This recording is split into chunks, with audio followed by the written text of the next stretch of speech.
Welcome back, GPP Master members, Elite in Value Week 15, Part 2, moving to running backs and wide receivers. If you missed Part 1, obviously watch it as a member first. We played 13 quarterbacks this week. So we go over why and the strategy, but we're going to get a lot tighter now at the positions. So let's go into running back. So first of all, you're going to read a lot about Drake from the Dolphins. He will be the unequivocal, chalkiest play maybe of the year at $5,000 or whatever he's at, 50. I may have that price wrong. In the 5,000-ish range. He's at 27 and 26 points 2 weeks in a row. He ate the Patriots alive. He's playing Buffalo, who's 20th against running backs coming out of the backfield and 24th against the run. This is an interesting one. He's really talented and he's doing great. But to win a GPP, sometimes you got to go outside the box. So here's what I'm going to do. I'm going to use Drake in about a third of my lineups and fade him in 2/3. Have a little bit of exposure, but not go all in on him because I think there's a chance. I just think the Bills are going to have a really strong game here. And I think the Dolphins are coming off a letdown game against the Patriots. I think they gave it all they had in that game, and the Bills are going to be at home. It's going to be cold. I just think this is a very different atmosphere than what went on against the Patriots. It's a whole different game. So, in general, if I didn't going anywhere here, as I said, it's on the Bills side of the ball. McCoy, Tyrod Taylor. Let's go start with the 16-point favorite Saints because we talked about that with Drew Brees. Kamara 8,600, Ingram a slight savings at 8,200. I will be playing both, and I will have exposure to both of these guys. Kamara, bigger ceiling, 29, 34, 25, 27, 32. Those are the last 5 weeks, except for the week he got his concussion. So before last week for Kamara, and before the week he was out. So the 5 weeks before his sitting out last week and his concussion early in the game the week before. How can you not do that? The guy's maybe the most explosive player in the NFL right now. And the answer of how you cannot do that is if you think this is going to be a blowout, then it's going to become Mark Ingram's game, and then he becomes the stronger player because he'll carry the ball 25 times. They'll rest Kamara, and Ingram will just pound the Jets into submission. So Ingram at 8,200, I also love. And again, 17th against the run, higher ceiling for Kamara, probably a higher floor for Ingram. But I think you have to play both sides to this one. So I'm going to have probably 1/3 of my lineups with Ingram, 1/3 with Kamara, and 1/3 with neither. My favorite running back of the week, he will be owned well, but not. I think he will be a pivot from Drake in lower owned, is Alex Collins at $5,000. He is the real deal, folks. He is the real deal. 21 points and 23 in the last 2 weeks. And here's what I said last week. I said Cleveland's number one ranked DVOA rushing defense is an aberration and a fraud. And play Jamal Williams. And Jamal Williams put up 30 points last week, and he made me a ton of money. And he hopefully made you guys a ton of money. Cleveland is first against the run because they're last against the pass, so you don't need to run against them. But now the weather's colder, and it's more of a defensive game. And this is a game that Baltimore will rely a lot on Collins, and Collins will have success like Jamal Williams had success. And I expect a very nice game from him. Love him there. Also at the $5,000 price point, Jay Ajayi against the 25th ranked Giants run defense with a new quarterback in Foles where you know they're going to run more than they did with Wentz. And Foles doesn't run like Wentz runs, so there's a few extra carries. He had 15 carries last week, which is by far his most on the season, and 9 the week before. So they're starting to give the ball to Jay Ajayi more, and it keeps increasing. My only concern here, obviously, is it's Blount, it's Ajayi, and it's even Smallwood and Clements. So you got a lot of running backs, but if they're running the ball and they're winning this game against the Giants, it will be Ajayi to win it, maybe Blount to finish it. So temper it based on the 4 running backs, but Ajayi should do well in this game. I still prefer Collins, Kamara, and Ingram, and even Drake for that matter. But again, we have that chalk issue. Keep an eye on Davis and the Seahawks. This guy's been really good too, and he is their go-to. $4,000 against the defense that is very middle of the pack to lower end on the run, 19th. He's a little banged up, but he says he's good to go. If he's playing and he's healthy, with the again, I hate to play unhealthy running backs, but I think he has in line to have his first touchdown and a big 100-yard game there. what do you do about Le'Veon Bell? So 9,300.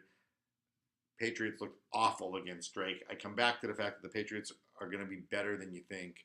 There's a lot of weapons on Pittsburgh. I just think it's really hard to pay for a $9,300 salary with Antonio and Juju and Jesse James, and a game that could be better defensively than the Patriots seem to be, especially with Belichick. They've historically done okay with Bell. So I will have Le'Veon Bell for sure in one lineup without Big Ben, because you got to have him in one just to make sure, maybe two, but he will not be where I'm chasing dollars here at that price point. And I think Carlos Hyde is interesting. He's also in the 5,000 range. I think his ceiling goes up with Jimmy G. San Francisco is kind of a rejuvenated team. They're playing well. They have the quarterback of their future.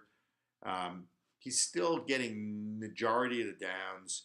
They are 28th against Tennessee, 28th against running backs catching balls out of the backfield. It's been pretty good. Double digits, potential for a huge ceiling. So I think you can kind of go Hyde and Collins. You can go Kamara or Ingram with Collins, Kamara or Ingram with Hyde and Collins. You can throw a little bit of a Jai Davis in there and then play Bell, with one of those lower price guys, maybe Davis once. Moving to wide receivers, let's start with stacks. For me, it's going to be Brady and Hogan, or Brady and one of the running backs. Hogan at 5,500 was on the field for 55 out of a total of 61 snaps against Miami in his first game back, and he's absolutely Brady's favorite target and has the best chance of success in this game. Tough to fade Gronk coming off, his suspension, but the Steelers are number one against tight ends, so just keep that in mind. But you could do a Brady Gronk stack if you went for a second Brady lineup, but you also have Brady and Burkhead, Brady Lewis, Brady James White. Any of those guys could pay off. You just got to decide which one, and that makes it challenging because the Steelers are most attackable with short passes to the running backs and screens and dump-offs, and the Patriots are going to exploit that for sure, especially with the pressure that's been put on Brady and the injury.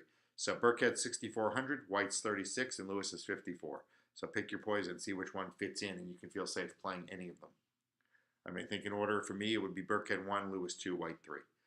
I'll match up Big Ben in a stack with Juju Smith, and I like Juju Smith if he's healthy. He has missed practice Wednesday and Thursday, and I worry at this time of year in cold weather about unhealthy receivers. But if he's declared fine at $5,400, he's a great play with Ben and without Ben this week. Breeze, as I said, I'll stack him once with Thomas and once with Ginn. If Ginn's out, I'll stack him with Coleman. Bottom line. Thomas, $7,400, an incredible matchup, and the only question is, does he get his before the blowout? Keenum with Thielen at 7,600. That's kind of like playing Kamara, Ingram, or you can't really go wrong. He's going to catch 6 to 10 balls. He's going to get 100 yards, and the question is, if he gets you that touchdown, then you really pay there. And I think it's worth Keenum with Diggs because Keenum is one of my two favorite quarterbacks on the week, and Diggs is pretty cheap. And one play from Diggs changes the whole game, and Diggs is due. He is due for a big game, so this may be the week. Rodgers, if you're going to try it, everyone's going to be on Jordy Nelson. Jordy Nelson's price went up $1,800 on DraftKings this week with the return of Aaron Rodgers. So to me, their best receiver for the last 2 years has been Devonta Adams, with or without Rodgers, and he's 6,800, same, pretty much, a few $100s north of Jordy. It's a pivot from Jordy. Everyone's going to go to Jordy at cheaper level. Go to Rodgers and Adams and collect your money. If Rodgers plays a good game, you could bank on Devonta Adams having a good game. More receptions, more consistent than Jordy right now. Kirk Cousins, I'm going to stack with both Crowder and Dotson, as I said prior, one lineup. That's it, double stack. Cousins, Crowder, Dotson, fill it in with the rest of the good players. Tyrod Taylor with McCoy and naked, and I said Russell Wilson naked. Flacco only with Wallace. So if Wallace is not healthy or playing, forget Flacco, fade him. I'm not even going to play him. Kaiser with Coleman and Gordon double stack. I think that one has less ownership than it did last week because it's the Ravens. But the Ravens are banged up, and I think you have a shot of a sneaky shootout in that game.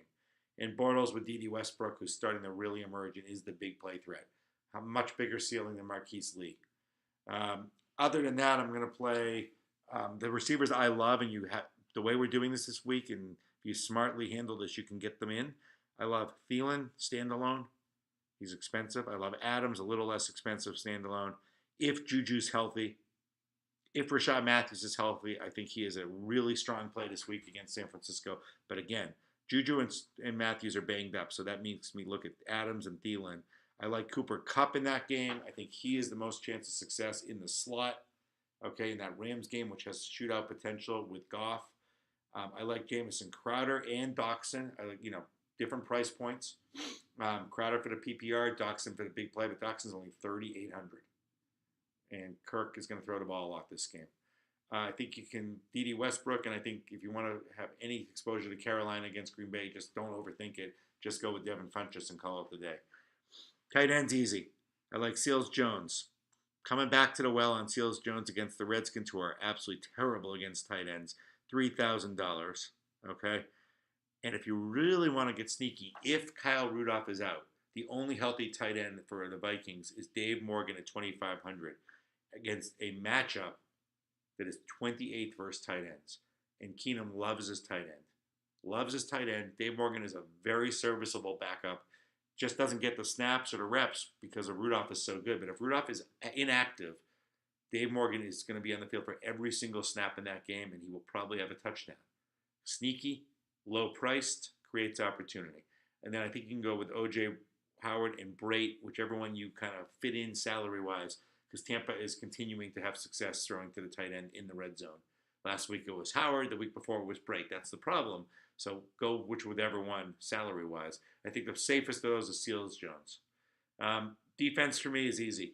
If I'm not needing to save any money, I am going all in on the Saints at 3,900. 16-point game. Bryce Petty is not Josh McCown. The Saints are healthy. The Saints defense has scored a lot of points, and they will score a touchdown in this game against Bryce Petty, and they're 7 to start. Touchdown in this game against Bryce Petty. There may be a garbage time touchdown against them in a 16-point game, but they will eat this guy alive in a huge game at home. If you had to go down a price tier to fit in your defense, I would look at the Bills. Again, I think the Bills in a cold weather game. I think the Dolphins are just going to come in and throw up a stinker after the Patriots Super Bowl win. That was their Super Bowl. And I think you could also play the Skins and the Panthers at 29 and 2,800 and do okay there. All right, let's go. Let's keep it on. Let's hope it's as good as last week.